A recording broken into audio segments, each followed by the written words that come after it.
حسبي ربي جل اللہ۔ مدینہ منورہ میں ہجرت کے بعد مسجد نبوی کی جگہ سہل اور سہیل نام کے دو یتیم بچوں سے قیمتاً خریدی گئی، اور نبی کریم صلی اللہ علیہ وسلم نے آپ کی چاہت پر آپ کو حکم دیا، اور آپ نے سب سے پہل کر کے اپنے حلال کی کمائی سے وہ پلاٹ خرید کر مسجد نبوی کے لیے وقف کر دیا۔ ان النبی صلی اللہ علیہ وسلم امر ابا بکر ان یعطیہما ثمنہ،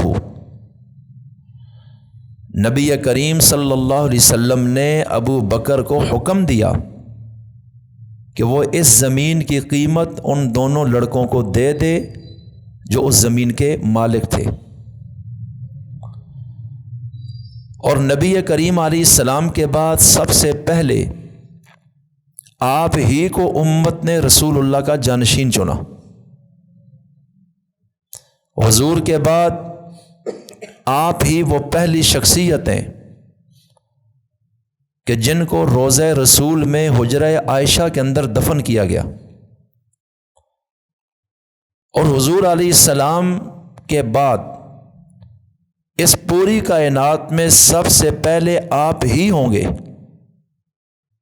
کہ نبی کریم علیہ السلام جب قیامت میں اٹھیں گے تو ساتھ ہی اس کے فوراً بعد آپ اپنی قبر سے کھڑے ہوں گے۔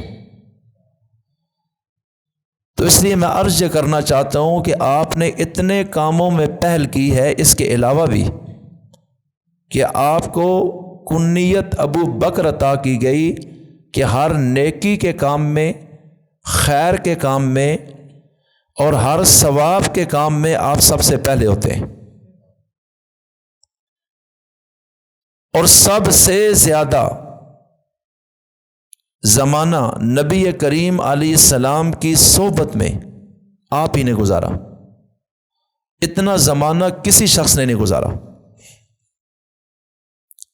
ایک تو یہ ہے کہ اعلان نبوت کے بعد سب سے پہلے آپ نے کلمہ پڑھا۔